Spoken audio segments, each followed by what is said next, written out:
Hello, hello, hello! This is the genuinely beautiful and moronic hack. And folks, I am happy tonight to play one of the most important games of not only of my life, I think one of the most important games of history, as this is a game that we thought would never happen. A game that was for sure would never exist, but because Nintendo really needed stuff for the Wii U, one of the best action games ever made was born.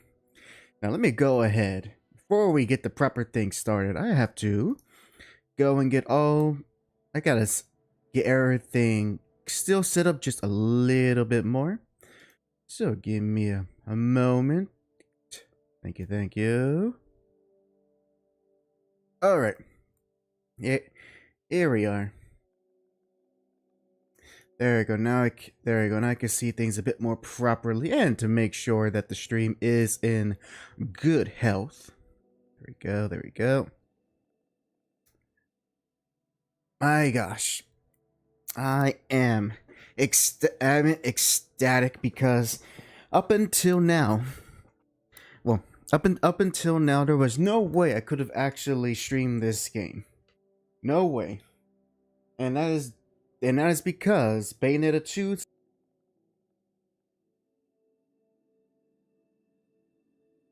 original Wii U version and the Switch port. Which I actually do kind of wonder how the Switch port of Bayonetta 2 is. I don't know. I don't know if I want to double dip and get another copy of this game because my Wii U copy is just fine. But you know what? Unless the game is the Switch, the physical Switch version is hard to come by, then maybe. But up until then, I'll keep with my Wii U version. And for tonight, we're gonna play as much as we can. No way we're gonna be able to play the whole thing. Number one, I'm not that good. And number two, it's a lengthy game and very similar to the first one in that regard. And I have a lot of memories when it comes to this particular Bayonetta game, and I will share them to you as we play. So first and foremost, we are going to, at the very least, skip the very first prologue, or I'm sorry, the records of time, the end. Mostly because it's just a lot of exposition and nothing much happens.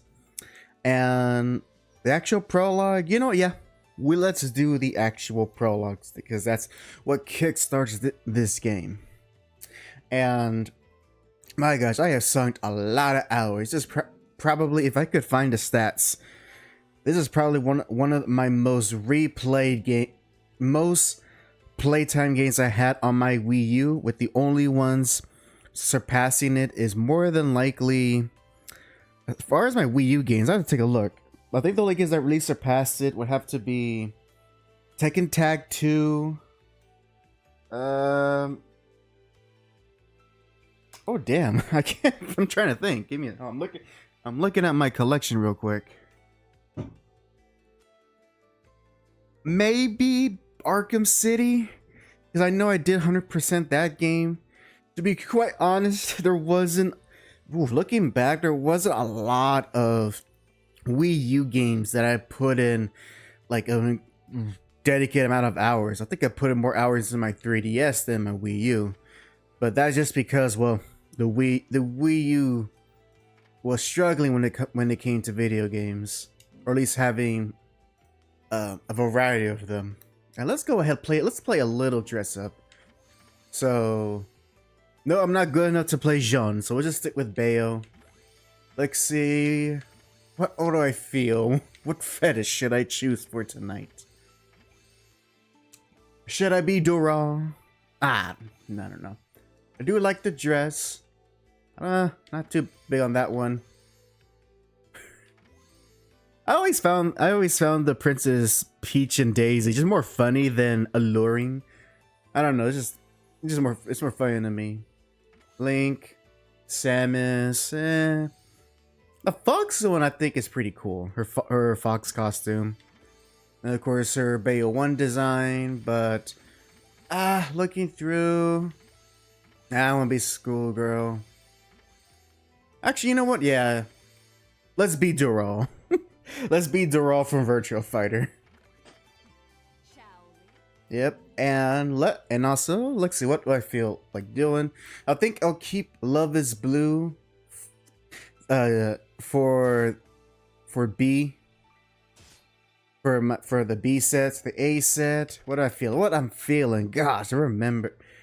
Gosh, compared to the first game, you just have a lot more options of kind of weapons you want to have fun with. Let's see. Choices. Much harder than it looks. Or harder to decide, I should say. Hey, Chris, I see you, good sir. We all had the issue of heavy metal hack. I'm wise to your game. What are you talking about? Actually, I don't know what you're talking about because I have not read that much heavy metal. I'm really trying to think. However, if it's not Dural, I think a better reference would probably be what's her name? Lady? I always forget her name. The lady android from Space Adventure Cobra. I think that's a more appropriate reference. You know, F it, we're going whips. And we're going full whips. There you go. Google, sorry, I'm a robot heavy metal cover. Well, I will do that afterwards. Let's see, Star Dinata. What did I use this for? Oh, that's right. You know what? Yeah, let me do that. This was I remember having this set because it was supposed to be a way to get me to taunt more because I get some health back, but I don't have the discipline to taunt my enemies all the time. And this one, I'm out of rewards because all their hidden wealth with these equipment, all the hidden treasures. I don't think anything like that.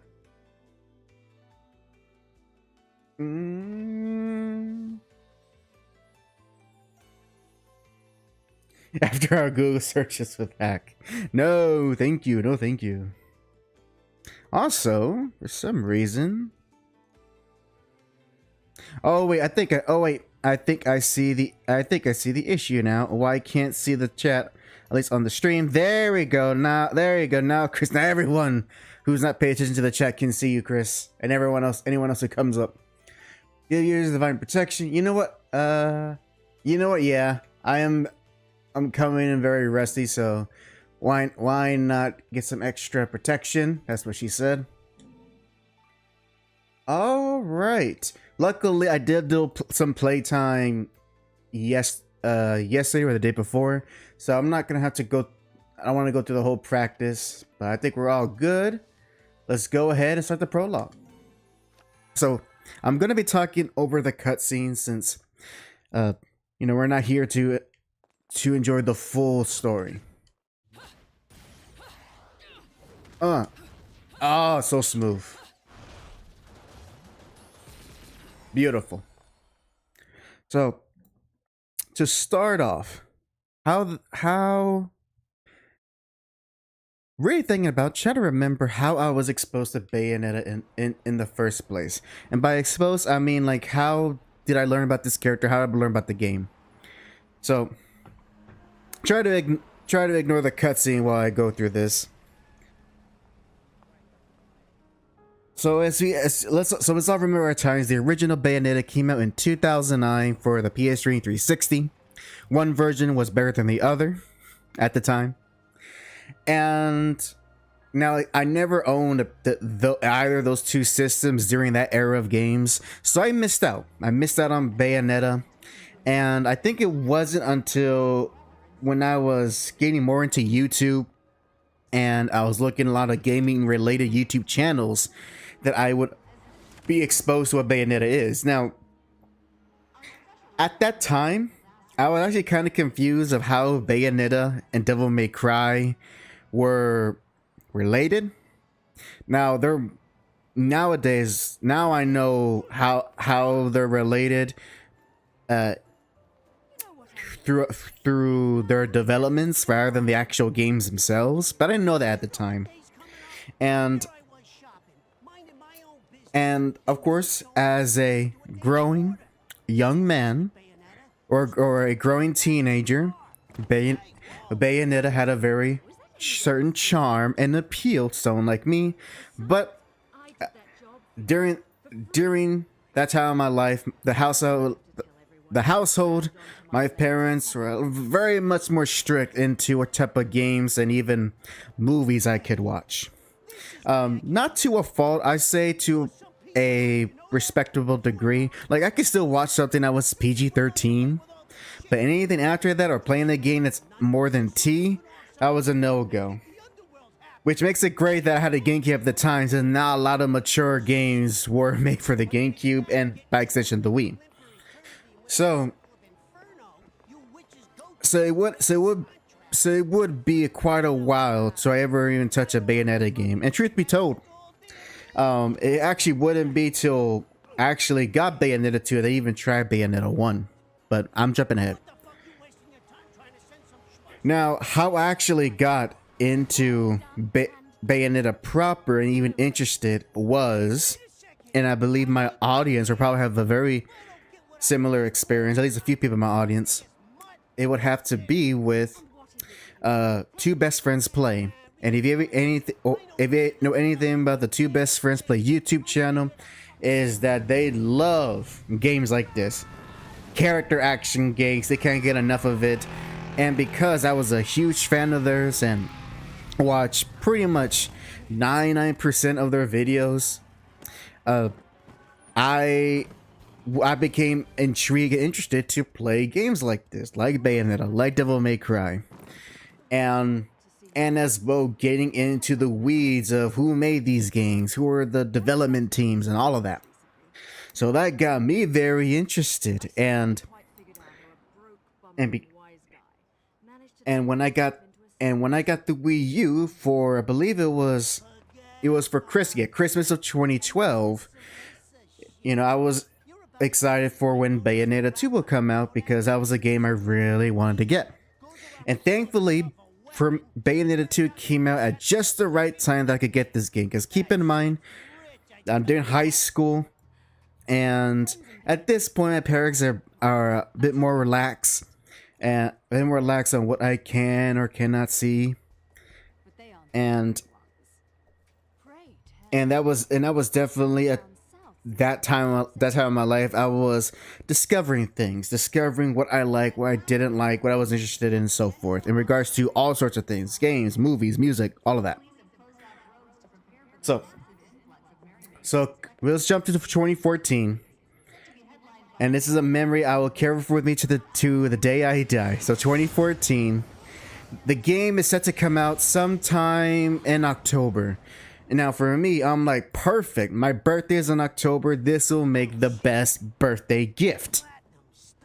Because I didn't have a job at that time, so if I wanted anything, I still had to ask my parents. Now, however, I had a bit of conundrum. At this time, I was 17 going on 18. So I was very close to being a young man. Some people say I'm already a young man at that point in time.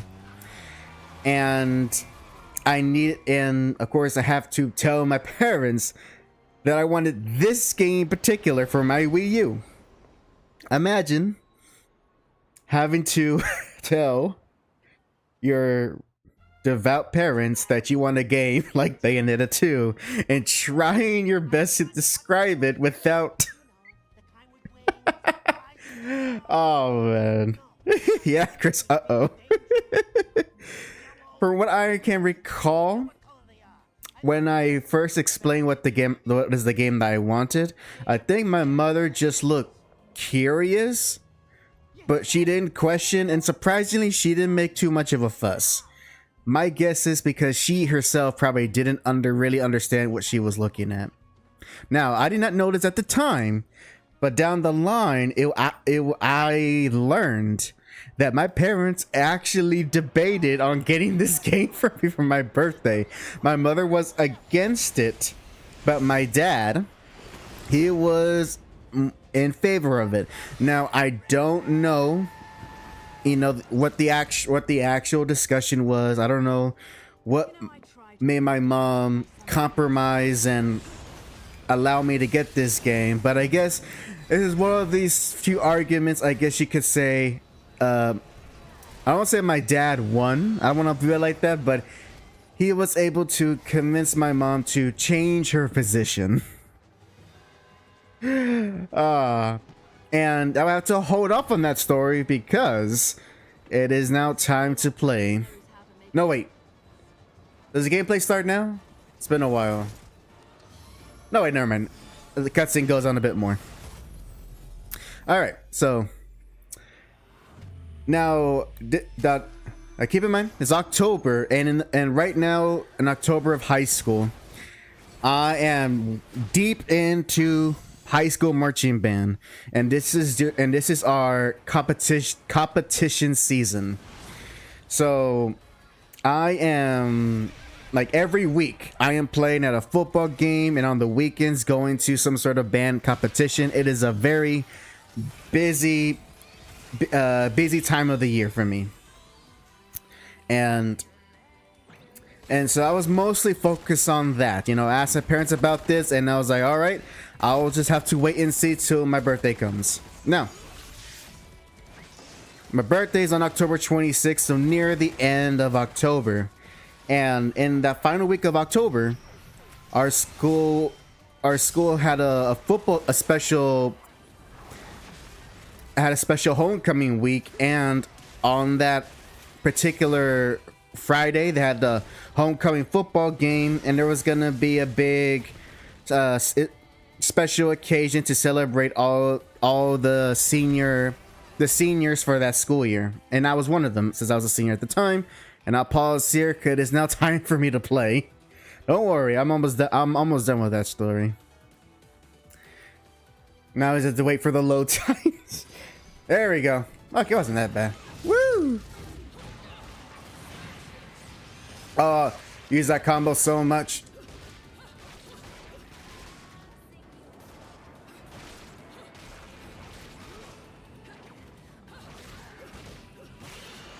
There we go. Alright, back to cutscene. Alright, so it's homecoming week. I'm at the homecoming game. And for perspective, this is the time where a lot of the senior students, they're getting a lot of special gifts because it's a special occasion. They're celebrating their last year at the high school. And I'm noticing a lot of seniors, they're getting, especially the senior girls, they're getting like flowers, special ribbons, stuffed animals, either from parents or their boyfriends or girlfriends, you know, just wholesome stuff like that. Nothing, and it's all a, you know, time to remember. And as for me, this was, because it was a homecoming game, this is one of the rare chances that, rare moments that my parents were actually one of the games. They live pretty busy lives, so they can't make it to every game or marching event, and that's understandable. But they made it to this one, and we go through the whole game. I do my marching band performance, and we made it to the end. And as I'm going to meet going up to meet with my parents, my mother surprises me. She hands me a gift bag, and I'm like, oh, okay, this is probably the homecoming. So I'm expecting either, I don't know what to expect, but I expect something similar to what everyone else is getting. I peek into the bag, and my face shines brighter than a diamond, because in that bag was a copy of Bayonetta 2. and so in hindsight, Hold that thought. Time to play. Woo!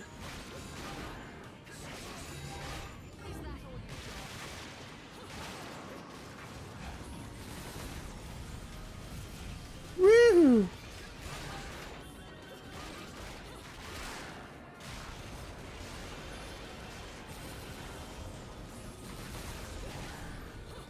Oh. Gotta remember. Ah.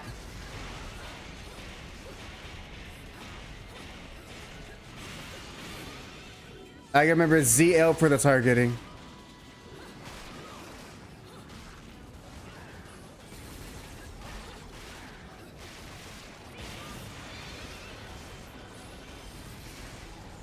Alright. There you go. I'm getting my groove. Getting my groove. I'm so used to the Bayonetta 1 controls. It takes it time to readjust.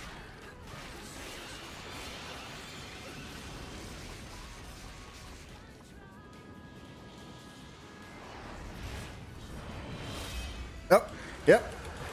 There we go.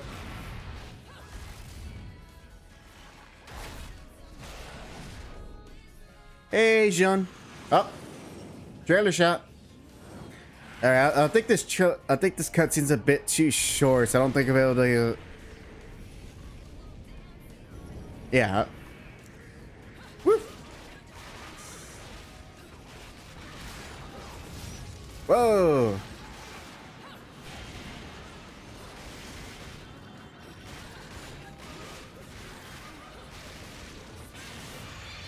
Beautiful.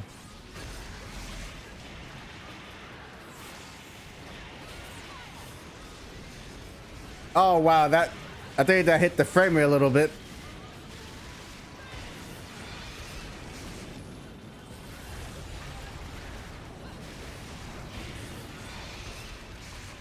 There you go. Oh, it's a smooth. Woo!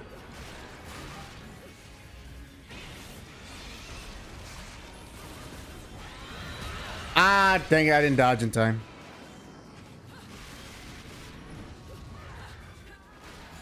Nope. Get over there. Come on, come on. Thank you. Red hot kick. Yeah.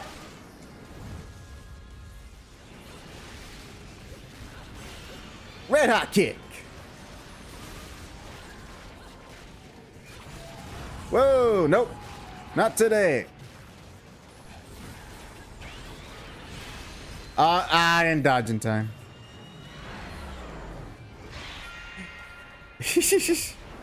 Yeah, because there was too much animation on screen. But that's so beautiful about it. Go, bah, bah.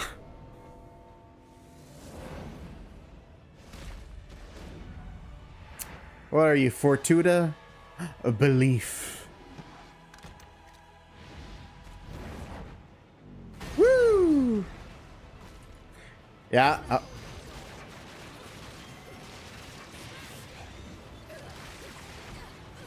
Dang it.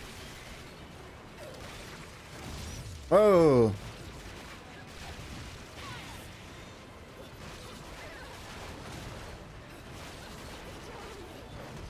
Ah, dang. I dodged too early.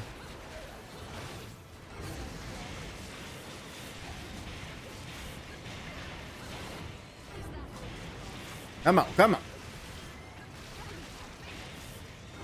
Nope. Ooh, that somehow missed me.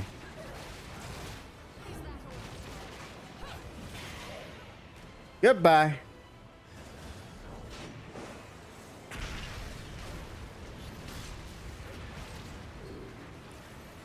And away we go. Let's finish this. Punish. Come on, come on. Smashing. Whoa.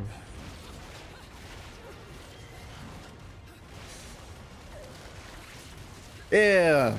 Don't shoot that Nickelodeon slime at me.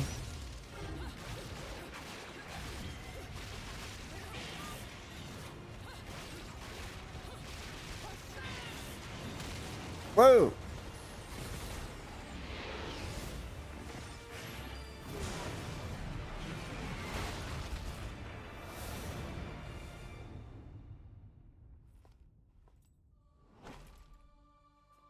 quick.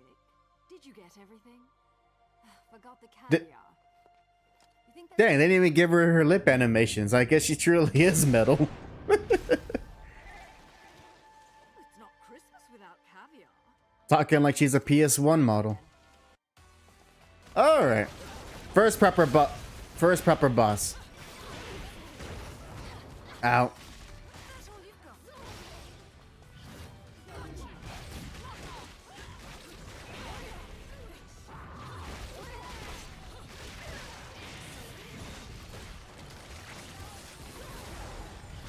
Ah, damn.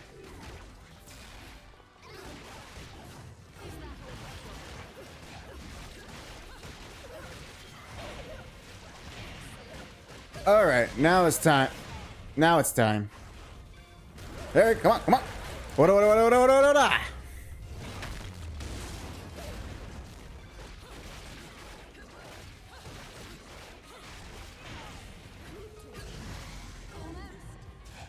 Let's switch up.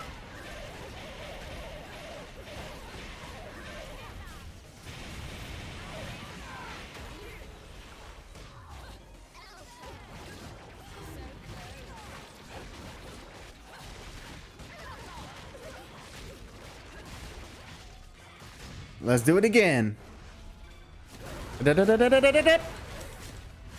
Arrivederci.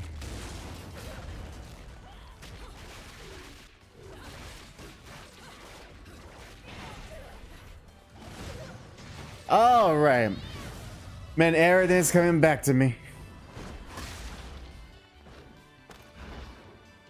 Also, man, I forgot how like just so much happens in the prologue. So much. And yep, and despite so much happening, my dad still fell asleep as he was watching me play this opening part of the game somehow. Again, busy man, so he probably was already tired. But I will get to that. I will go in depth on that more in a little bit. Stone, I took too much damage. I did not do good.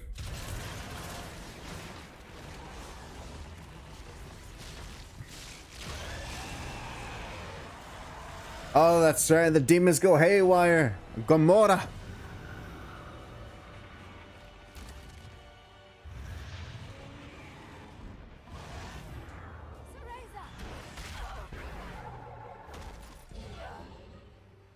Jean, no, she's into the astral plane. We need a sorcerer supreme. Whoa, demon, watch where you're grabbing there.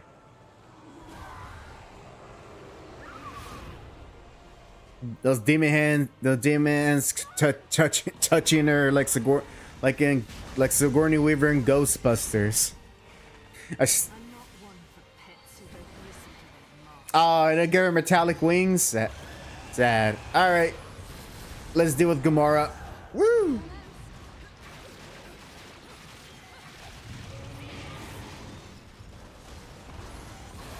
Whoa!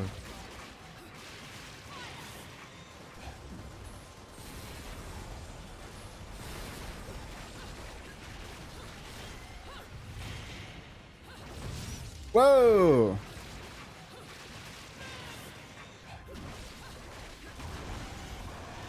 Whoa! Come on.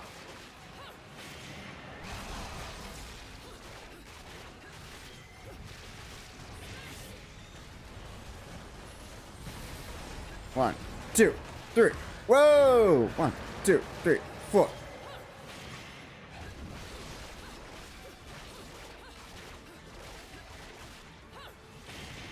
All right, I'm full. Let's go. Whoa. All right, demon against demon. Come on.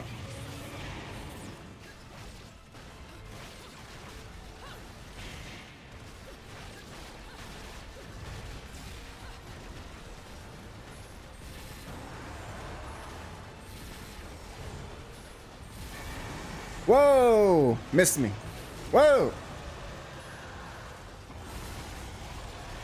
Dang it, Fing Fang Foom. Why don't you listen?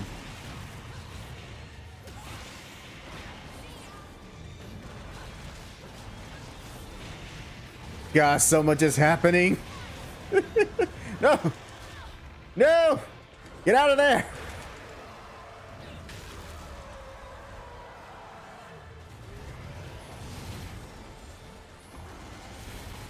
And people thought MG's Revengeance wasn't as an intense opening. Got nothing on this. Let me see Raiden try to fight a dragon.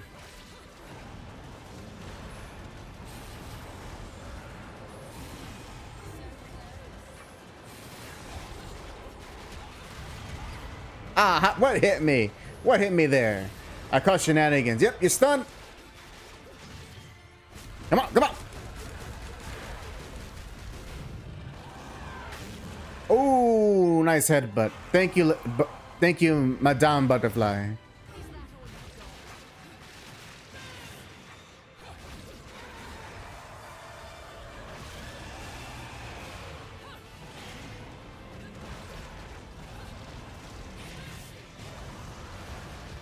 Ah, damn.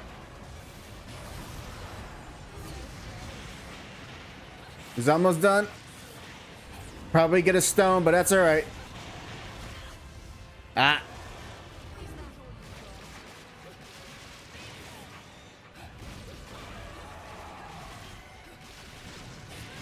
Let's go for the climax.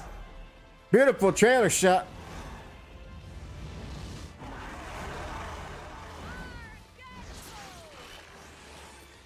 Oh, wait, got it. Come on, come on, come on. Make it. Yes, made it.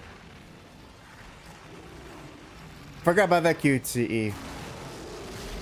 Oh my god. Zod? No, that's not Zod. What does it look like? I can't tell what kind of creature that's supposed to be. Definitely not Zod from Berserk.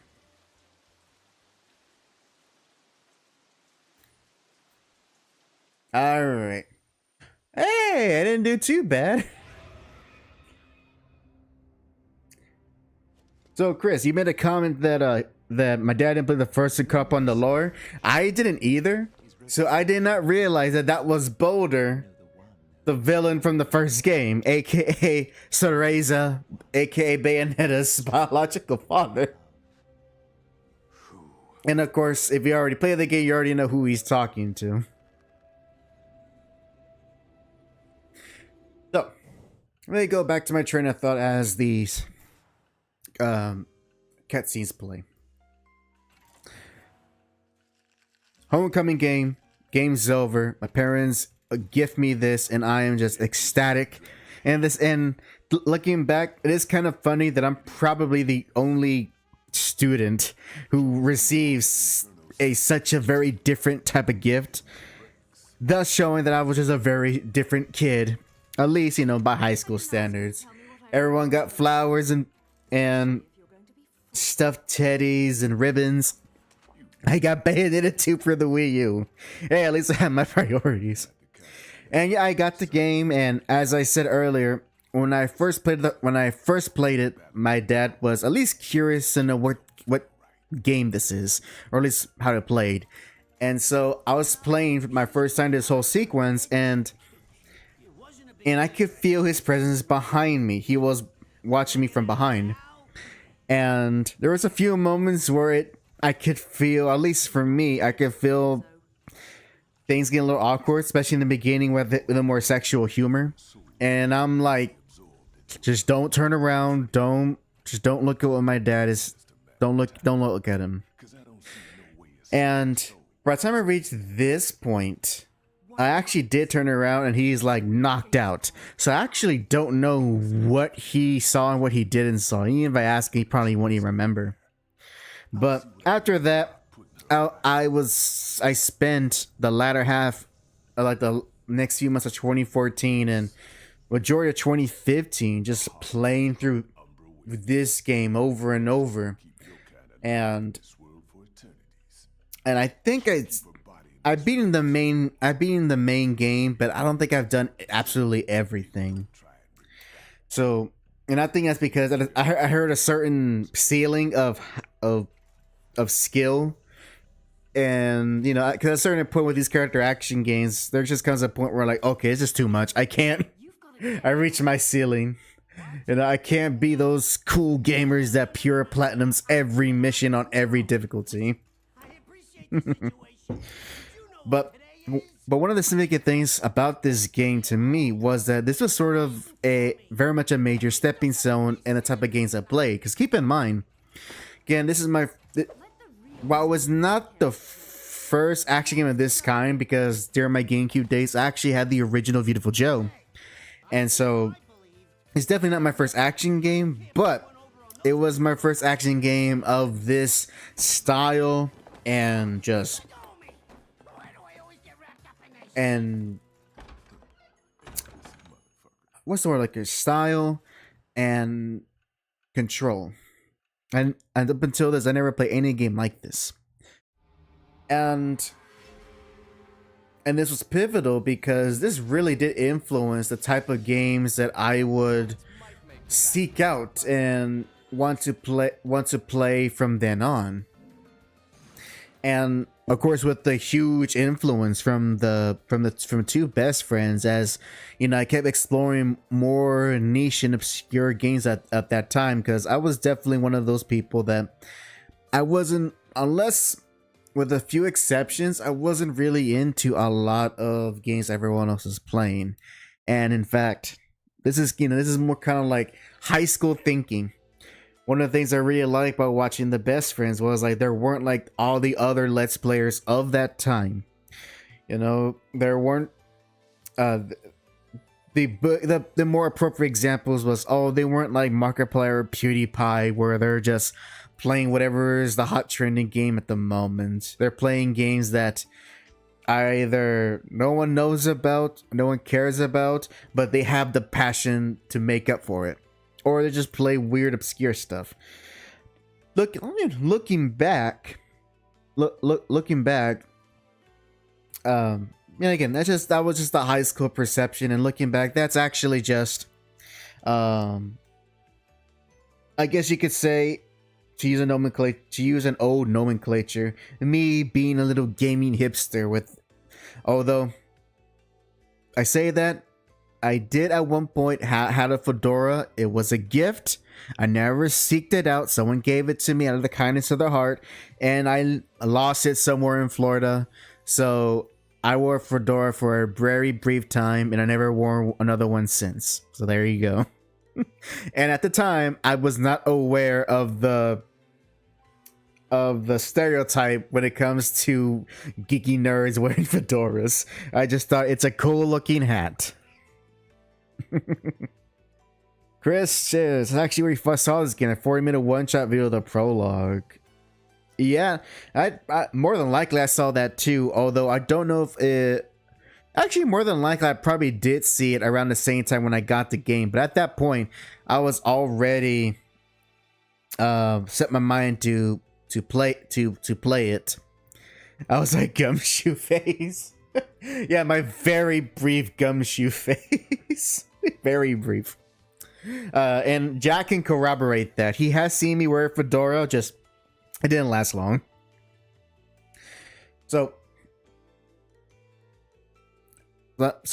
back to my train of thought. The game was a stepping stone, and along with the other influences that I was getting into, because it was also the same time that I was getting super into JoJo and a lot of old school shonen anime like Fist of the North Star.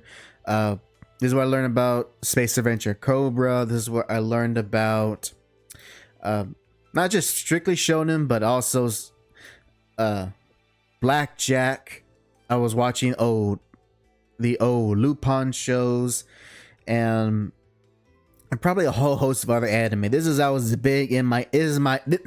big anime phase, and this is when I was actually trying to be concurrent. You know, this is when I was shiver to think about it, paying for Crunchyroll, and I was actually using it on my phone and on my Wii U. Funny enough, but I was paying for Crunchyroll, you know, since it was convenient, and I didn't have a personal computer at the time. Funny enough, those early years of Crunchyroll, yes, I did use the free version, but whenever I got a gift card, I would use that as the way to pay for the monthly subscription. So, So this game came out like an right place at the right time when I was just getting into a lot of things, and this wasn't big a bit. This was actually was not a big music phase for me. That was more like late intermediate school, or not junior high, early high school. By that point, I was already knee deep into my Beatles and a lot of that era of music, but I was slowly getting a little bit into heavy metal, which again is thanks to JoJo that I discovered Dio because of Dio. Chris says, I refuse to pay for Crunchyroll. I swallow those 10 ads an episode. Oh my god. The annoying part whenever it's the same ad. And it's, I remember I kept getting the same ad for some like country clothing thing. I don't know, but man, I got annoying fast. Oh man. Oh, you know, let me pay attention to this, because the first game takes place in not Rome, so I wonder what European setting are supposed to be in. Oh, never. Wait, Japan, or are we just, or are we stopping in Japan? Okay, we're stopping in Japan. Here's all shit the budget. It's just like the Yakuza games. They put the money into the really good cutscenes, and everything else, still images or creative stuff like this. Forget about it. Alright. Oh man, I was paying to the map. So we stopped at Japan. I'm assuming we flew over China, and we landed somewhere in northeastern Europe.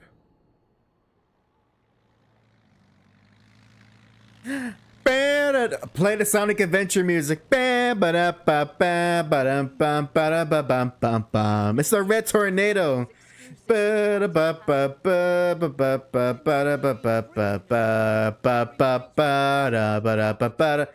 Ah, name drop.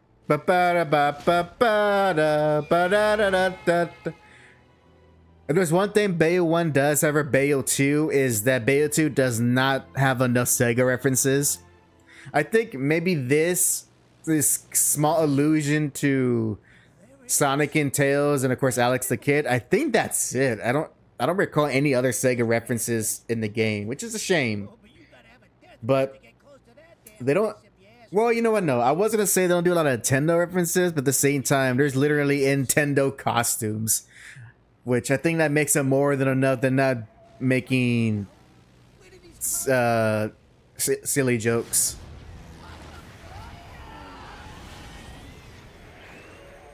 Dragon. Actually, maybe it's a wyvern. Hey, no, not right now, Bayo.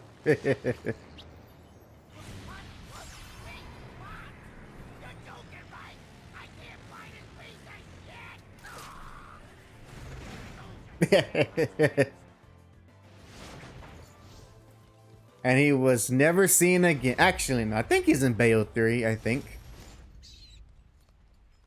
Hey, Loki. Ooh, what a shot.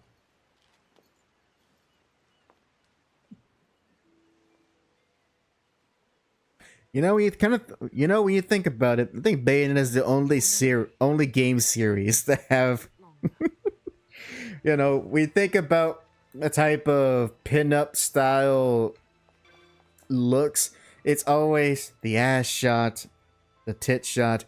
I think I think Bayo is the only series that actually goes a lot more for the camel shot. I'll put it that way. The pussy shot. And it's the only series that really goes for that part of the woman's body. Oh, I can't help it. The game knows what it is. Woo. Alex, I think there's something here in the water. I think. Some secret. Maybe something I've already gotten. Some sort of chest or something. Let me get out of the water. Oh, wait, it's over here. Woo!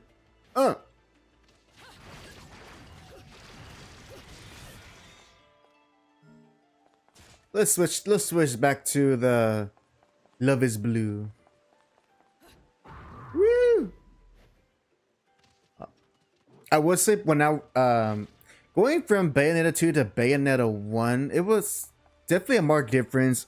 Definitely in like the placement of the controls, but also the fact that, you know, all of this stuff here, at least, you know, you had to unlock it in Bayo 1. And Bayo 2, you know, you have it here already with you.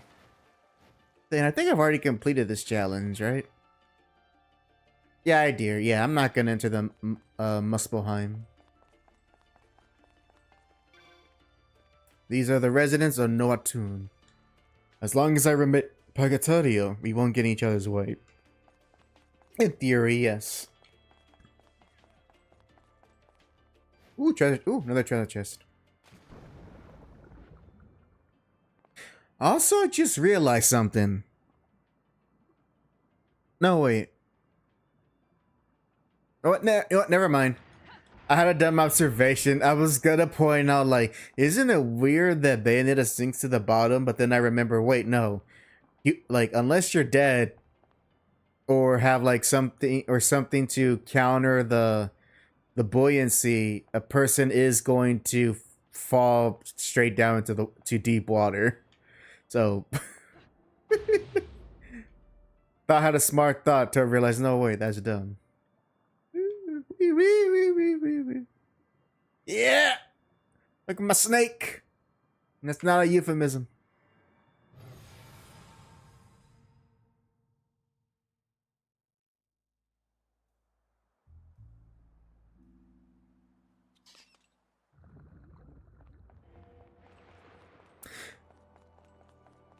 I actually thought something in hindsight, and that is that after Bayo 2, there's probably were a few other Wii U games I did play, but Bayo 2 wasn't the last Wii U game I owned, but it was the last new one that I followed, because it wasn't. Well, no, actually, no. Maybe Splatoon was one of them. Never mind. But I remember, like, in 2015, that I became a lot. I was definitely losing interest in the Wii U, despite, you know, a great game like what we're playing now. Despite that, but you know, a game console is more than just one game. You gotta have a good selection, and the Wii selection wasn't great, and I was missing out on a lot of things of that generation. And one thing I refused to miss out on was the highly anticipated, yay, platinum, but no pure platinum, so boo, was the highly anticipated what was it, Metal Gear Solid 5, the Phantom Pain, or V, since apparently that's what Kojima says, that's how you pronounce it. It's not 5, it's V. Okay, Kojima. Whatever you say, man. Your game, technically speaking. And I really wanted to play that, because that was at the same time I was getting super into Metal Gear. I played the third game on my 3DS. That's how I experienced Snake Eater on my 3DS, which is not ideal, but is not the worst way to play that game. And I was watching a whole bunch of Metal Gear related content on YouTube, and of course, new Metal Gear game. Oh my gosh, I can't wait. This one looks gonna be this one's gonna look like gonna be a real, you know, you don't want to miss it. Only problem was, of course, that Phantom Pain ain't coming to Wii U. That was only gonna be for the PlayStations and Xboxes. So I had to make a choice. And so 2015 will be the year that I actually got my first and only PlayStation with the PlayStation 4. And by that point, I significantly played the Wii U less and got more into the PS4. And as well, this was coming also to the end of my high school years, and straight in and going into the beginning of my college years. Let's stop by and let's pay. What's his name? Oh my gosh, what's his name? Gates of Hell. Oh my god, Bayonetta, Jean, Enzo. What's the demon's name? Oh my god, why am I forgetting his name? Oh no, fake fan detected. I don't remember his name. What's his name? Not De Blasio. It's not Belasco. Wrong demon. That's a different demon entirely.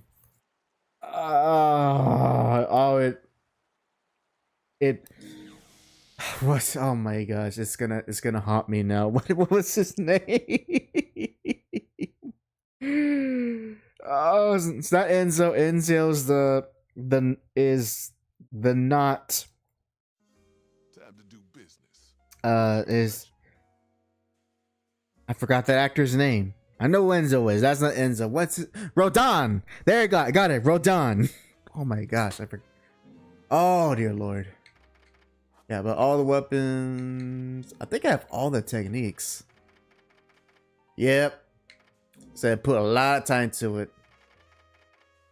Yeah, I got all of this.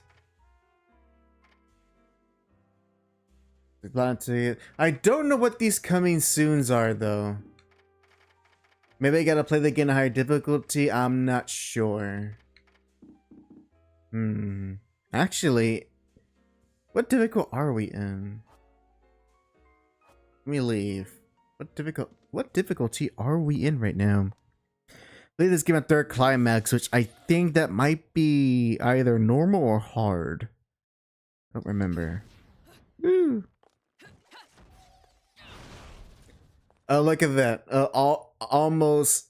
You need to learn how to talk to a lady. How many moves I use, and also the moves I don't use. Like this one. 1, 2, 3, 4. I actually do like that. They show you what moves you use and you don't use. It's like Tekken. Alright. What's my third climax? I think I'm on hard. But I think I can only change it back in the menu, so I can't do it mid game. Fair enough. Alright, let's continue on.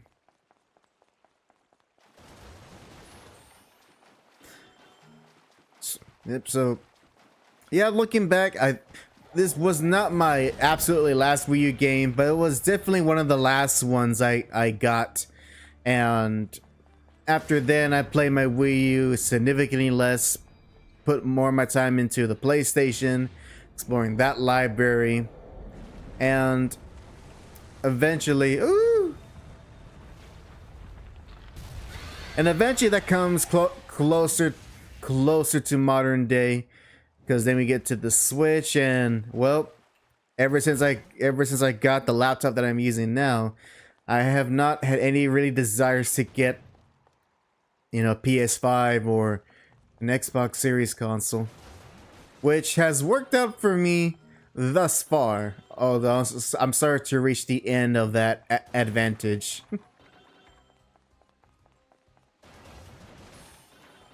Get my rings.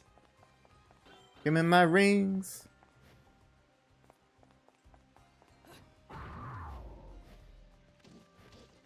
Ooh. How do I do this? Seems to be a reflection of an almond resting place which existed in the past. Out to color each of the broken pieces while the remnants of time is visible.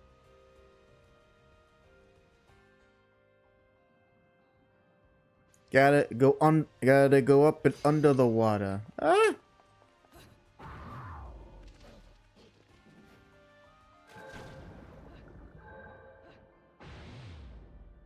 Zooming.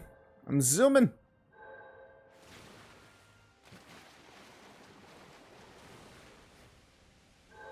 Got it. Oh, I probably already got what was in this crate originally.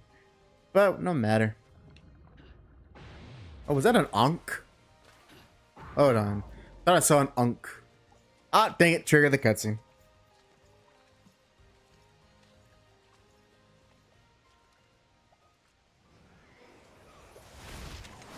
Gosh, you got them 80 shoulder pads.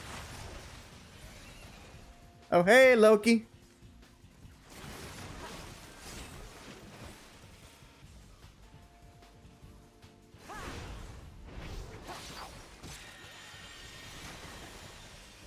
Oh, that's right. He throws cards like he's Gambit. No kinetic energy here, though.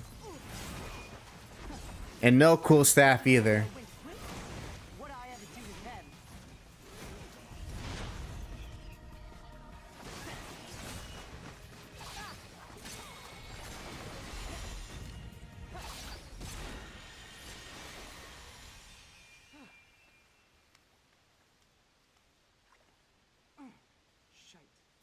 Chris, the Millennium Puzzle. What are we talking about?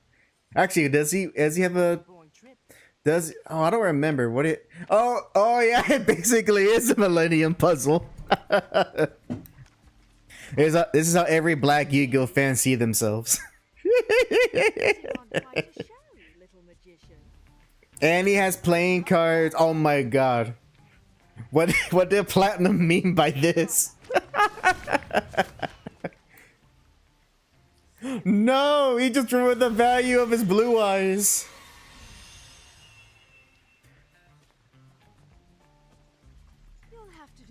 Now he'll never be able to make up the cost for paying $300 for the Blue Eyes White Dragon First Edition. Lost in Wonderland, suffering at the hands of the Queen's trumped up troops.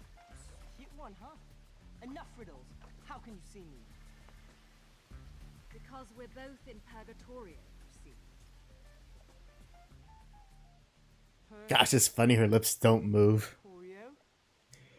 A time is rolling in this grave. Are we heading to a shopping trip for Mummy, little one? This is the alternate time in which Yugimoto never solved the puzzle and was stolen by this guy. I'll make sure you never get in it again. Ooh, scary. Off with their heads, eh?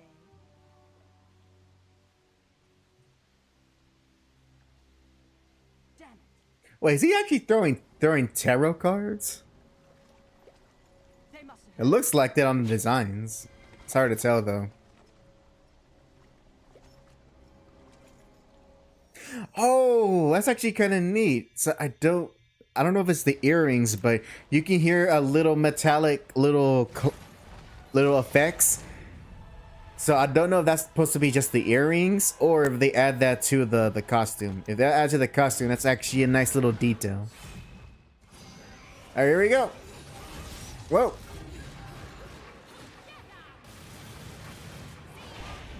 Ah. Rude. Woo. Whoa. All right, I have to go heavy with you.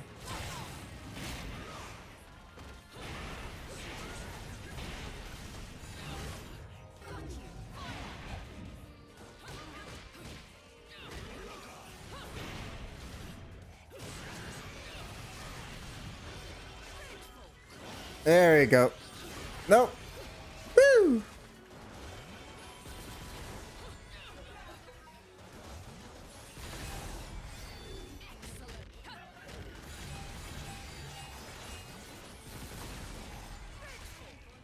There we go.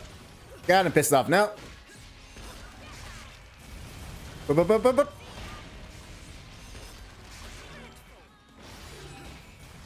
Whoa.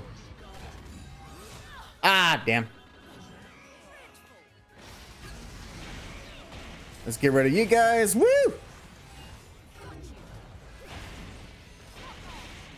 Boom. Boom. Whoosh. Oh, how dare you, good sir.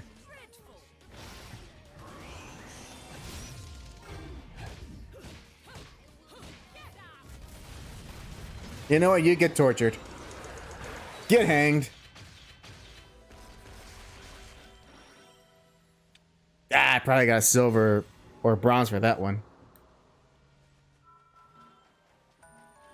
Gold. Okay, whatever, gang. You're being nice. I deserve less. Don't you compliment me. Yugi shameless grandpa soda to fuel his drinking problem. No, Grandpa Moto, how could you?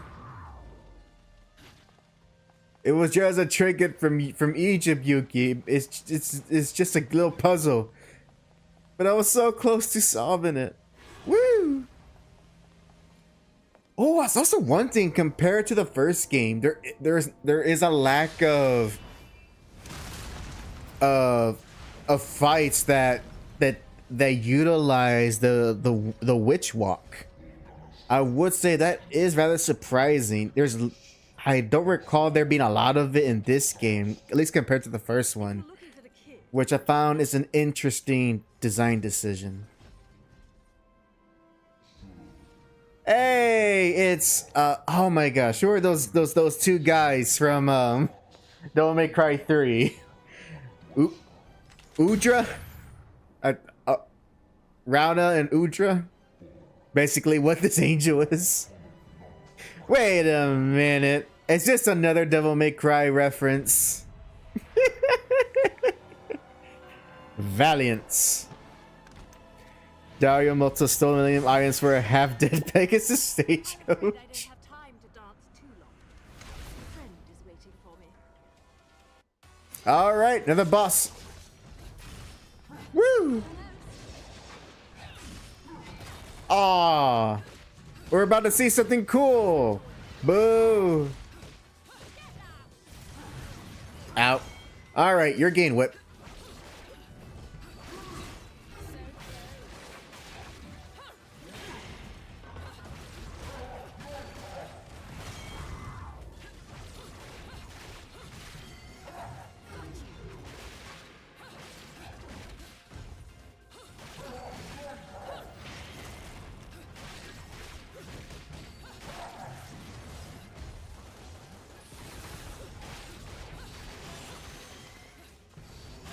Woo!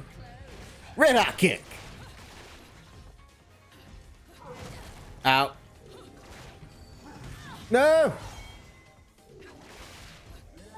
Woo! Red hot kick. No. All right. Time to umber it up.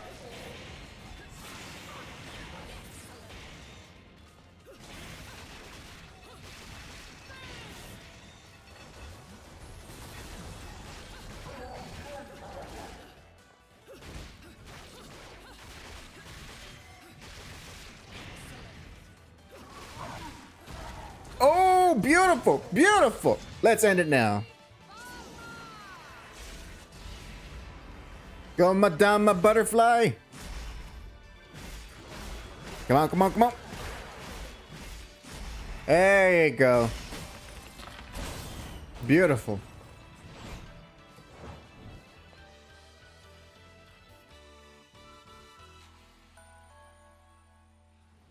Not bad, not too bad. Could be better. Oh, I remember this moment. So Loki is stuck in that pillar down there, and he will continually go through his voice lines for as long as you don't activate the cutscene. Which makes it a little bit annoying when I'm trying to collect stuff, find little secrets, and all I can hear is, "Hey, set me free! Set me free, please!" You know, and all of that. Wait, can I fly? I can. That's right. I can be a bird. It's my little Chinese bird. I assume Chinese because of the hat.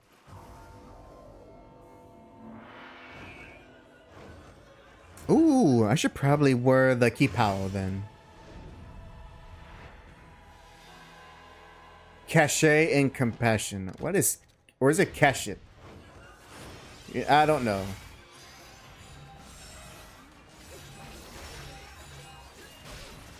Oh, I was about to do a spin move. How dare you?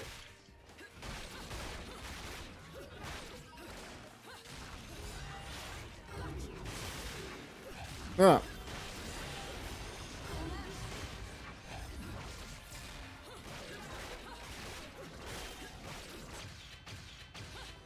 Beautiful. Only got hit once, I think.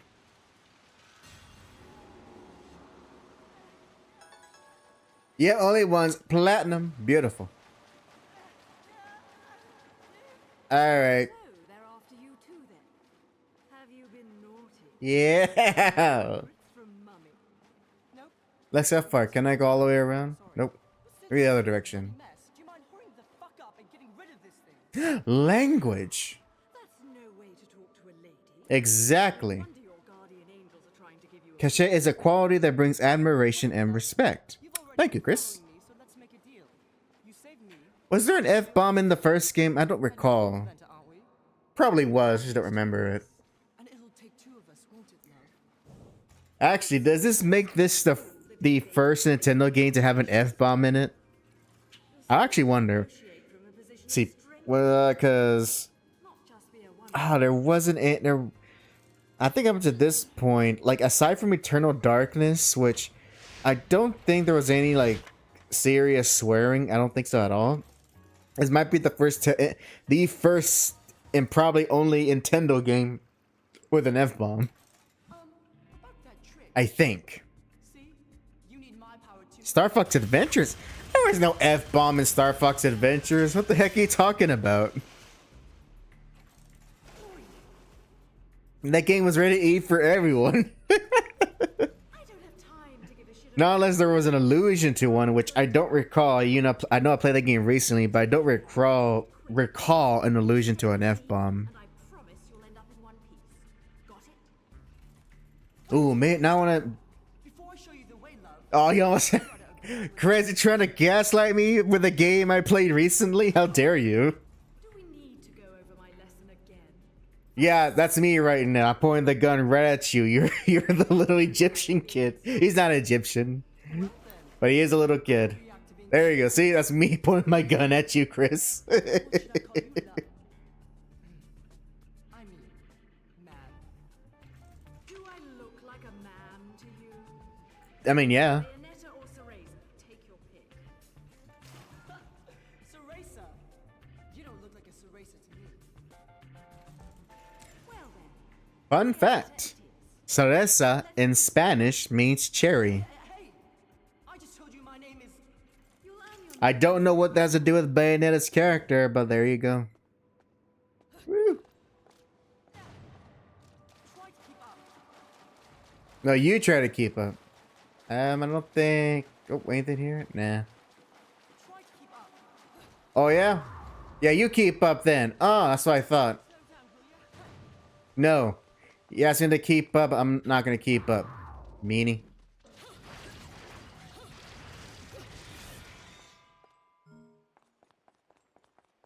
I've built up so many items, but I don't use them because only cowards use items in these games. And beginners, which is different.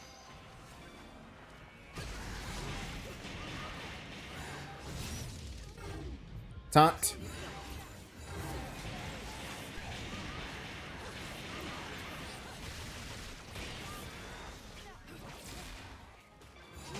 Nope. Get him, the gears. There you go. Woo!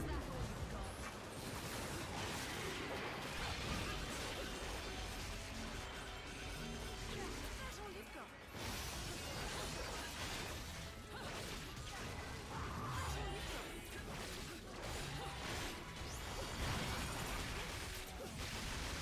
Woo! Oh, beautiful. Whoa. That's all you've got. Yep. Oh, angel item. That's all you've got. Yeah! Got my twin blades. Come on. There we go. Urbane. Chris, what does Urbane mean?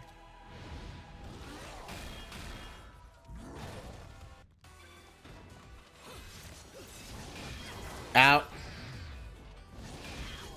Out. Oh, he packs a punch.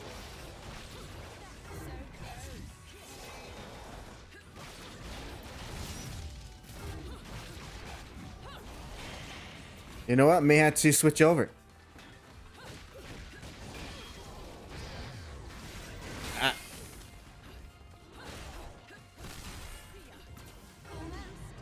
You know what? Let's call a little help.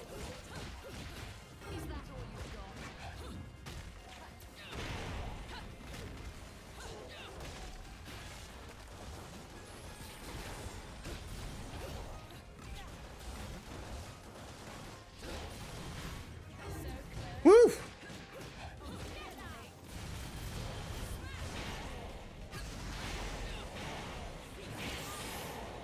Oh, beautiful.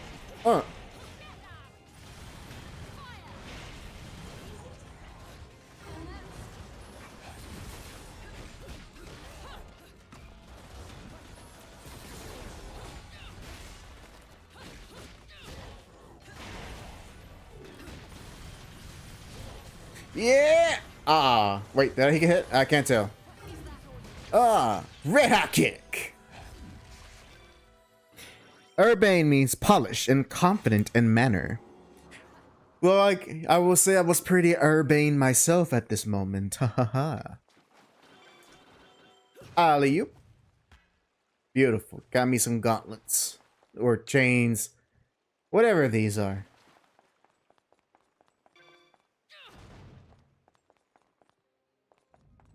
That continues, and oh, actually, I think I can. No, I think I could change my appearance mid-game. I think.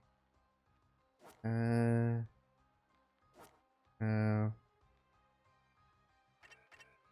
yeah, look at all of this lore that I just don't read. No, wait, no. I can't change my appearance mid-game. I can only change my weapons mid-game. Never mind.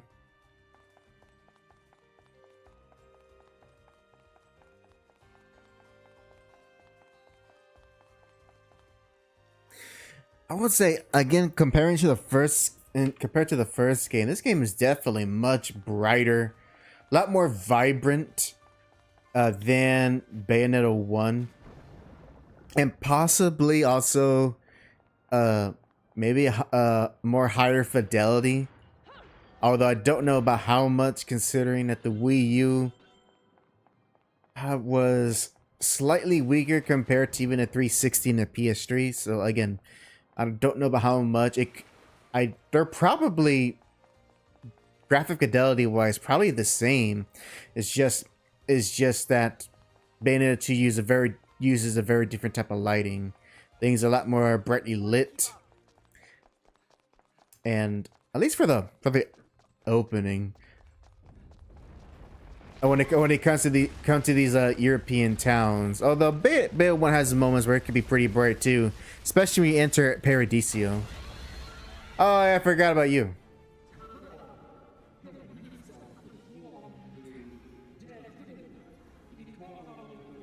He's talking to Loki. Sure, just because you asked, tall, dark, and ugly, that makes total sense.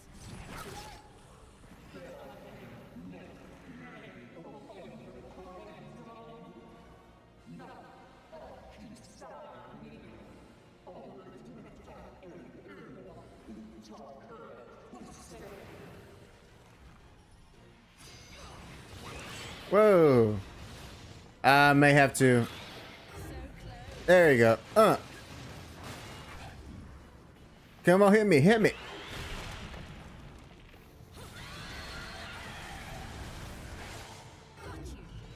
Gotta hit your hands. All right. Woo.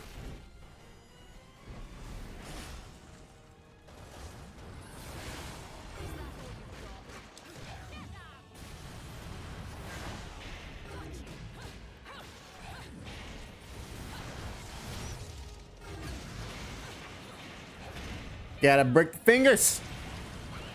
Out.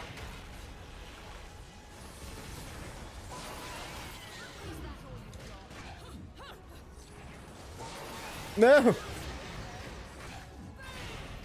Gotta do those short and sweet combos.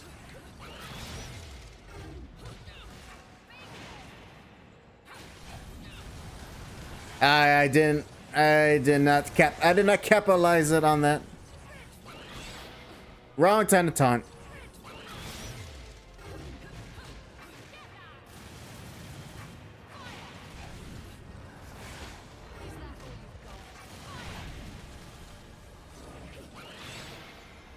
Goddamn, trying to summon my magic.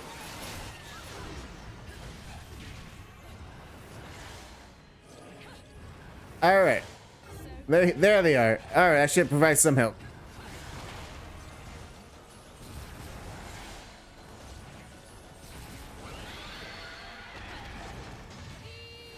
Okay, I guess I didn't need them. Stomp! Stomp the yard! Stomp the yard 2! Stomp the Yard World Tour. I don't know. How many Stomp the Yard movies are there? I know there's at least 2. There is at least 2 of them.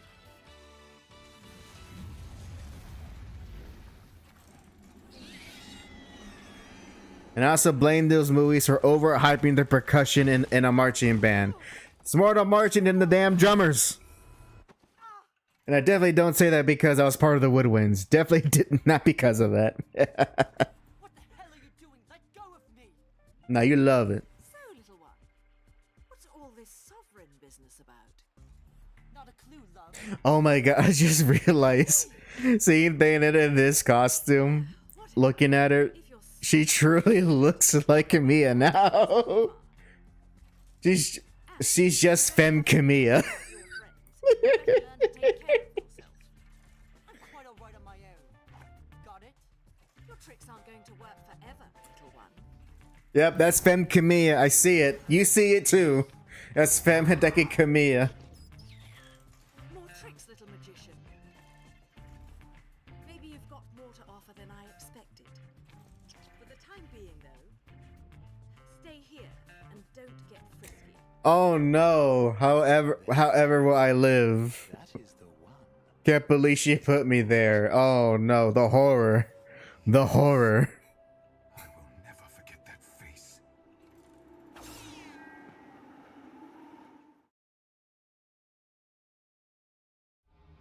The horror. The horror. Oh my god, look how many battles I missed. Hey, I completed them before, you know, but that's when I'm intentionally, you know, I'm quiet, I'm focused, trying to get everything. See, look at that. Evidence. Evidence. Except for that one. I don't know where that one is. But hey, evidence that I have played this game deeply before. Do I want to overwrite it because I have a higher score and a faster time? No, because it's still a not a great record, so no. Also, man, that first level felt pretty long. All right, I think I'm good for one. For one more level, considering how long that one took. And let's see. What are we feeling? You know what? Let's go for the Keepow. Let's go for the Chun-Li Keepow. And oh wait, no. You want to play with Bayonetta? I do. And because of that, let's switch out the whips. Let's see. And you know what? I'm thinking. What would Chun-Li have? And obviously she will have handguns because she's an Interpol agent. She would know how to use a gun. And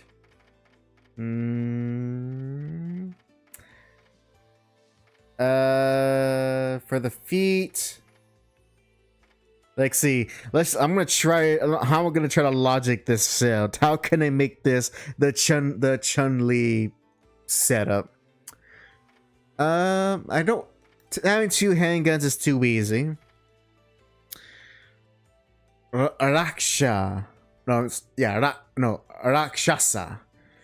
No, no. No, she's not really a blade type of lady. Whip, that's poison, obviously. Salamandra. No, I don't know. Chainsaw, that's no. Undine.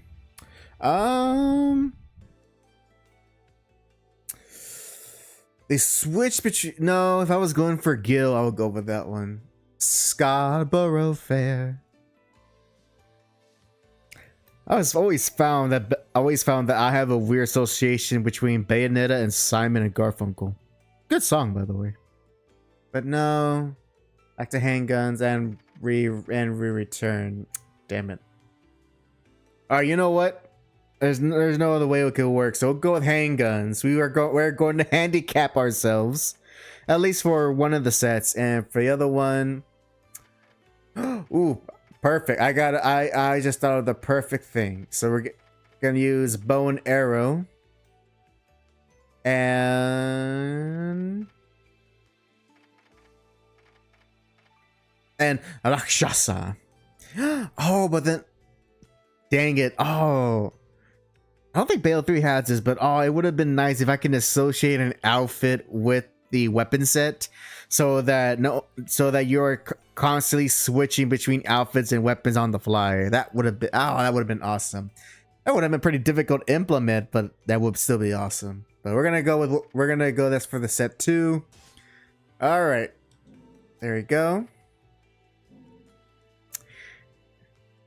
How Kafka is HAC.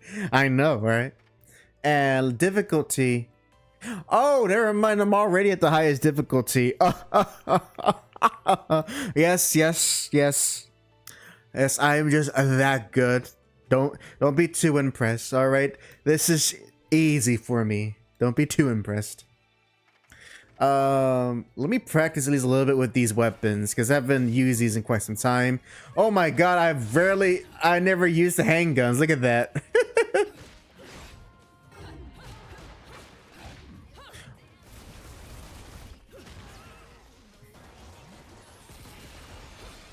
All right, let's see. I think so far they probably just work like all the other guns.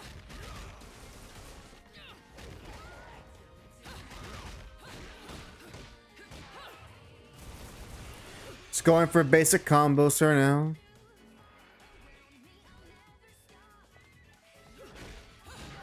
Oh wait.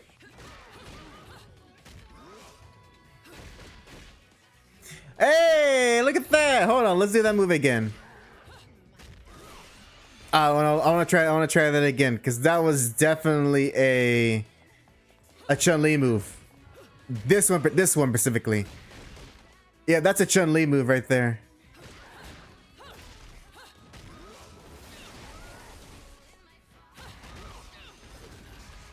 Oh, I think I also noticed she's not using any of her Umbra magic.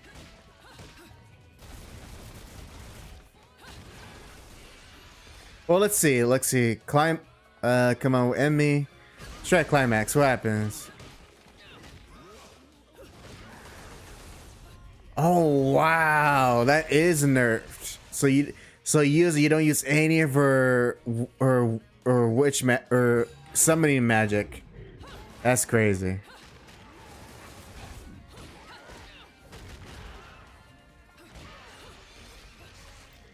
Legally distinct Chun-Li, so Pai-chan.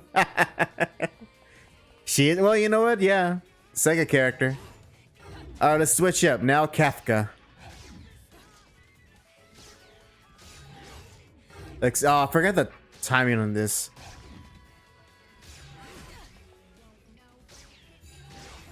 Yeah, it's a bit of a 1, 2. 1 and 2. No. 1 and 2. 1 and 2. Nope. 1 E N. Okay. 1 E N. 1 E N. Okay. 1 E N.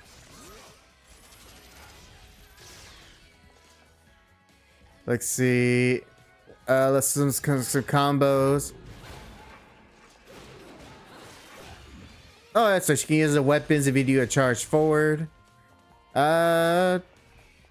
She could do some Green Arrow nonsense.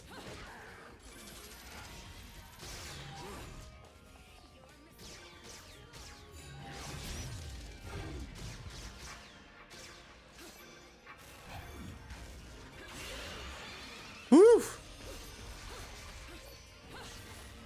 1, 2, 3, pause.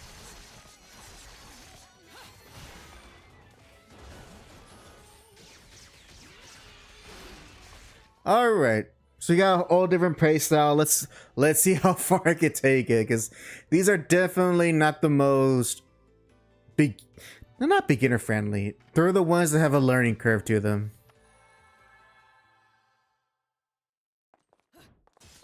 Woo! I'm Detective Chun-Li, and I'm taking you in, Bison. You know, I thought the Street Fighter movie was gonna come out in the summer, but I have to wait till, like, what was it, August? No, I think it was till October to see the Street Fighter movie. Lame. Should have been out in the summer. Oh well. Speaking of movies, because I think I said already to say more about Bayonetta 2 unless something comes in my head, so just going to random topics.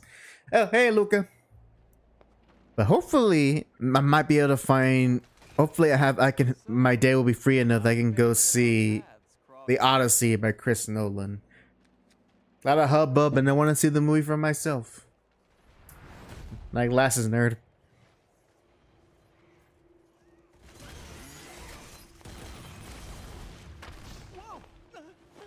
Watch it. Bingo.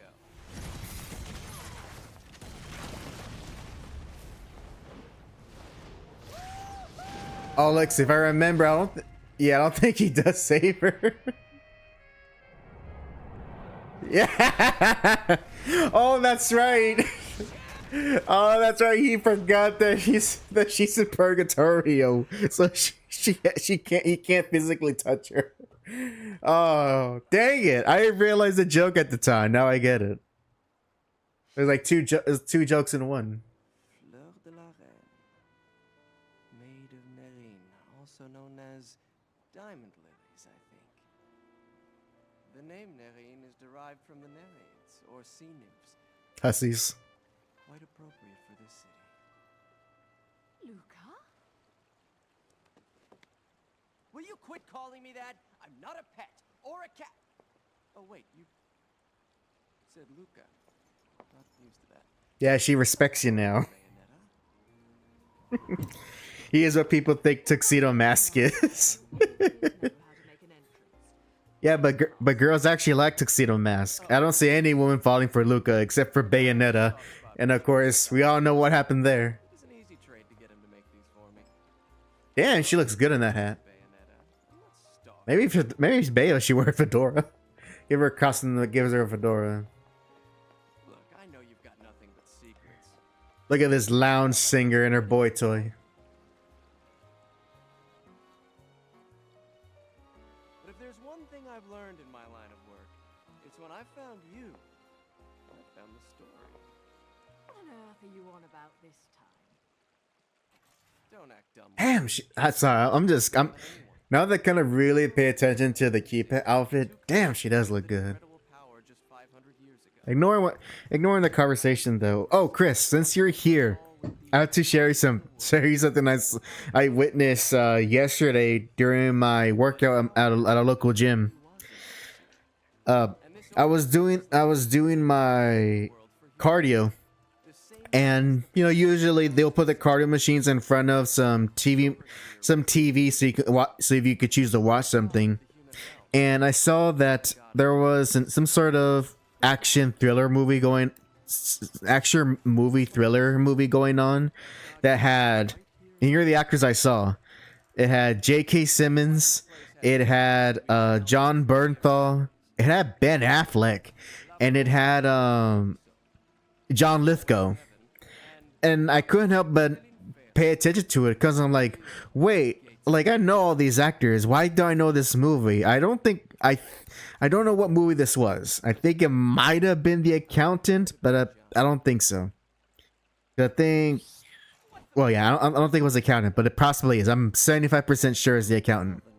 But anyways, as I'm doing my workout, There's a scene that plays in that movie, and it's like Ben Affleck's character is trying to break into this house that John Berthel and John Lithgow, their characters, like they're in hiding, and John Berthel has this group of men trying to stop Ben Affleck. But Ben Affleck, he's just taking them out one by one. He's a killing machine. And when Ben Affleck's character, he gets like a walkie-talkie to communicate with John Berthel's character, and I'm sure if I saw the whole movie in full, it will make a lot more sense. But Chris, I kid you not. Ben Affleck's character starts to recite the entire Solomon Grundy poem. I'm sure there's some character significance to it, but I'm not hearing it. I'm reading the subtitles, and Ben Affleck is on screen singing the entire Solomon Grundy poem, and I'm like, wait, I almost stopped my cardio there because I'm like, no way. It's like, oh, hold on. Oh, he's just like Chun-Li. You can't tell what she's wearing underneath. Chris, do you remember that shit? Yes, Chris. Like, if it's the accountant, then rewatch it. And the best part is that John Berthel's character, he realized what Ben Affleck's character is doing, and both of them say the last line of the poem together. And I'm thinking to myself, what movie is this? Like, and also, why can't Ben Affleck ever get away from like DC movies or like DC references? Like, not unless Solomon Grundy existed before the character. If that's the case, then okay, fine.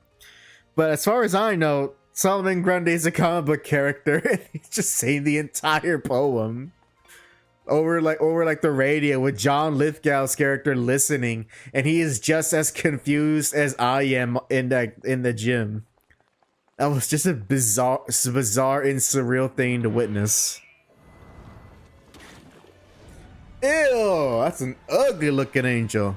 In Rapture my ass, that's all I'll say. Get rid of you. Out. Oh, that's right. Ow.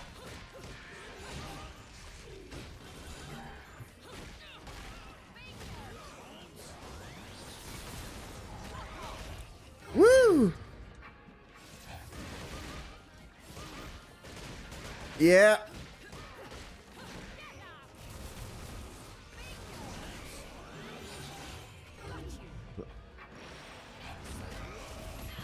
Ah, freaking arrows. Yeah.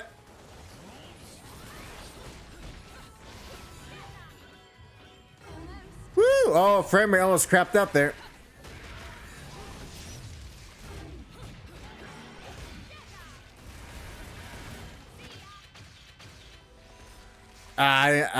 No, I didn't do hot. Nope, I didn't do hot.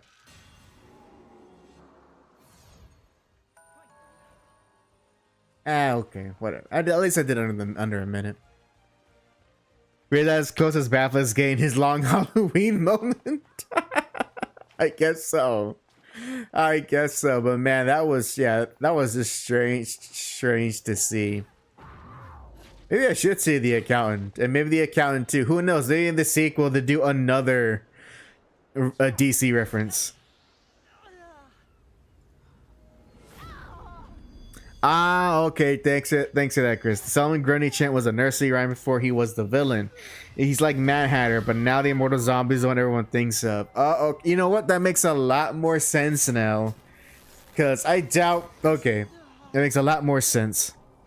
Grundy was also a Green Lantern villain before Bruce's. He existed in Gotham beforehand. Ah, I see. Yeah, that tends to happen. A villain is made for a specific character, and somehow Batman ends up with them. Woo! I'm like Jesus walking on water. Where did you learn that trick, little one? I've never seen a witch pull off something like that. Come on, love. You think I'm just gonna tell you my secrets when I don't even know who That's funny. Her left hand can't probably be put on her hip model, big deal here. but it don't matter. She got the walk cycle down. No.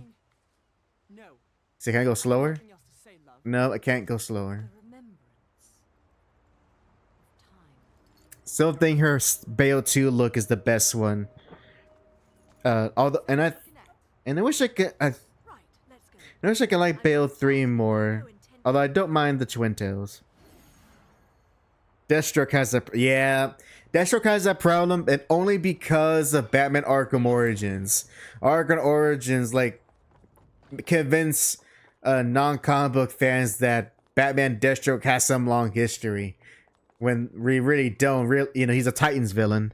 And then add to that the Christopher Priest run that, at least for that first story arc, but more Batman into it.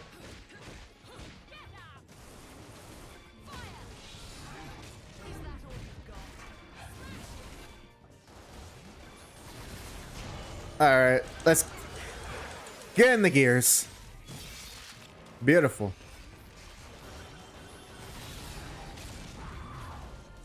Yoink.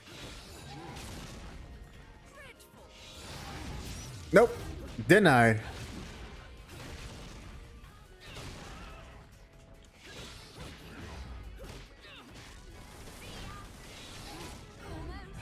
Boink. Alright, I got it. Yeah! First pure platinum of the stream. Took me an hour and 30 minutes to get it.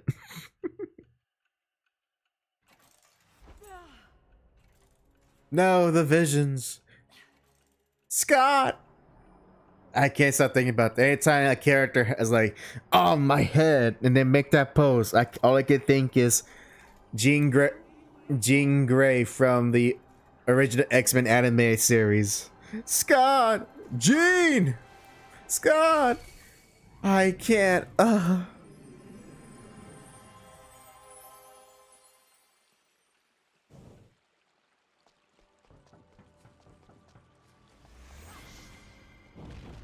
Yeah, constructs.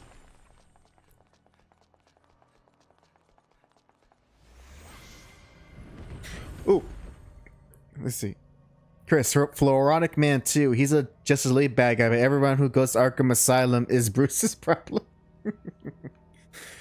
Ooh, you mentioned Green Lantern. I actually finished reading some. Actually, I'll say after this fight because I gotta pay attention.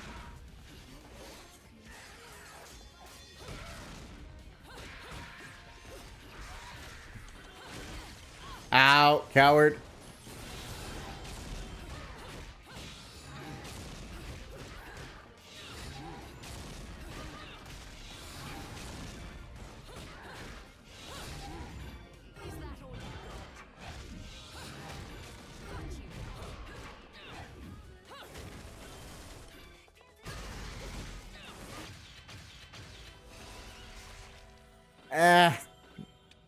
I could have done better. I was saying about Green Lantern.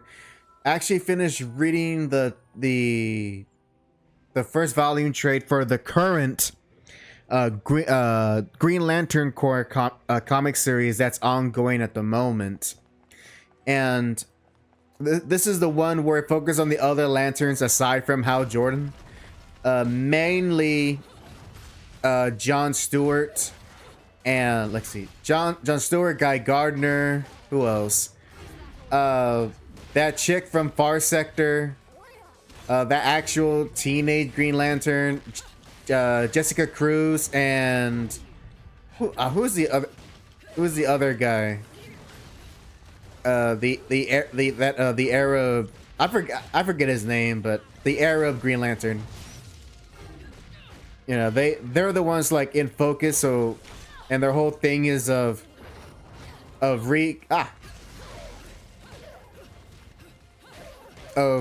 rebuilding the Green Lantern Corps, since the council since the Guardians are gone and they're no more except for like one of them, it's up to Green Lanterns to basically rebuild the entire Corps by themselves. And Jessica Cruz is actually the one that's leading them. Which I can see creatively why they want to do that. I think I do. Or at least the explanation they give, I understand from a character perspective. Shows how far she has come. Out. Oh, I'm almost dead.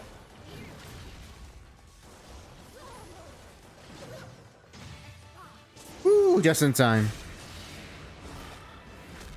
No, not Kyle Rayner. Oh. Actually, I don't know where Kyle Rayner. He's probably one of the early issues, but he has not been a focused.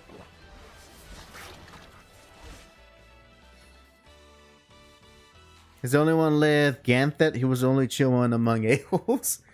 I wouldn't, unless I see an image of that. I wouldn't know who that is.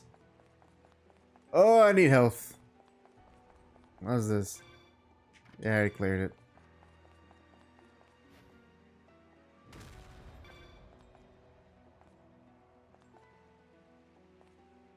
And it's time to switch weapons. Oh yeah, the gun is definitely, if having the Umbra powers makes things too easy. Here are the guns. Oh, is it all? Oh, that was a short one. Unless how many did I miss? 1, 2, 3, 4. I missed 5 fights. Not that bad, I guess. Ganthet was one of the Guardians. Tomasi and Gleason drew him in their series with a ponytail. Then no, because I don't remember this Guardian having a ponytail. Like I said, it's like a Guardian, but I couldn't tell you who it was by name unless I had the comic in front of me. But yeah, I guess they said from what the context I gather, it seems that the previous storyline there was a Green Lantern Civil War, which I'm curious to know what that storyline was. But I read this first volume and I was entertained. Oh, look how far I've fallen. Look, guys. Look, there's my platinum trophy. I did all the fights. I only went low on silver. I've fallen off. I can't do it anymore. No. No, don't overwrite my current record. But to quickly wasn't say about the Green Lantern Corps comic, I enjoyed it. Sinestro got a return. He's at least for that first arc. Yeah, I was in my prime.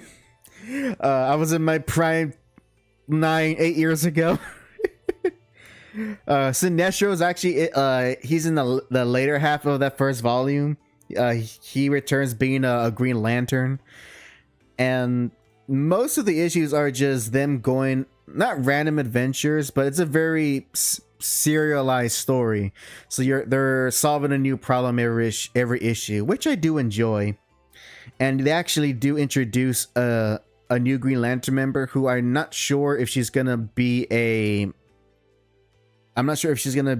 more important character down the line, but it's I forget her name, but she's a Tamaranian, so one of Starfire's people. So a Tamaranian, she gets to be a Green Lantern, and she, for some reason, she takes a liking to Sinestro, in kind of like a mentor way, and so Sinestro is training her to be a Green Lantern. So yeah. I wish there was a little more showing of that, but that's just like one of the subplots in that comic. One of the more crazier stuff that happens in that first arc, which was actually when those Green Lanterns, they go to Thanagar, and the Thanagar planet is like about to explode, and all this all this chaos is ensuing, and it turns out that at the core of Thanagar, Chris, hear this out. At the core of Thanagar is a giant egg, and it's a golden egg that and it's a golden egg at the planet's core that Ra slumbers in. And when the planet is destroyed, Raw awakens, and he's like, basically, who disturbed my slumber? Who woke me up? And it took a Hawk Girl, who was Shiar, I think that's her name. Yeah, that Hawk Girl. It took Hawk Girl to talk to Raw and tell him, basically, hey, can you like spare us and can you go? We leave peacefully. Raw's like, all right, because we need to continue our people. I will go and recreate Thanagar in another part of the galaxy. So I was like, well, that's interesting. So yeah, so at the heart of Thanagar, there is, I think it was Ra, one of the Egyptian gods. I think it's him. I think it's Ra. Yeah, it was kind of peak, and the art was pretty good, really good, and showing him freaking massive. So yeah, that's what I think. That's like the kind of the peak of that first arc of the Green Lantern Corps. And with that, I'm gonna call it here for tonight. To the first, well, it's really actually first three with the review, kind of the prologue, but prologue, chapter 1, chapter 2. I just want to do a quick. This is just a fun stream to make up for lack of episode, but don't worry, there will be a Hack Jack show this coming week. Our usual Monday evening time sub, unless something changes, but thank you, especially Chris, for watching to the end, and as well anyone who's lurking, or if you see this in the replay, thank you for watching and indulging, and my little short trip Mary Lane to one of my favorite games ever to play during my adolescence.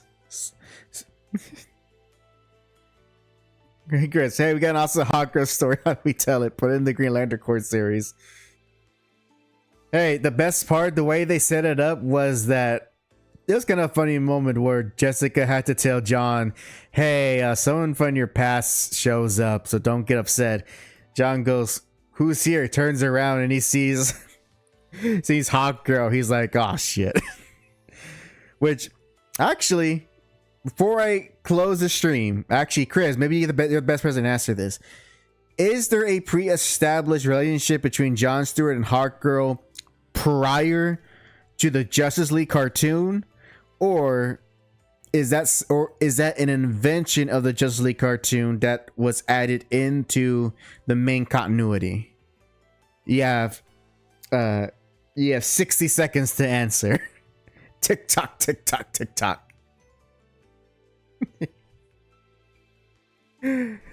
Oh, let me go ahead. Let me get out of this menu. Return to title screen. Yes. It was a Justice League Unlimited invention. Okay, gotcha. So, yeah. So they added that. So they added that a character. So they added that relationship to the main continuity. So now when that happened, I couldn't tell you. I wouldn't know which modern Green Lantern story that established Jon Stewart's and Hawk Girl's relationship. But that's a riddle for another day. So thank you very much for watching, and this is Hack. Sign out.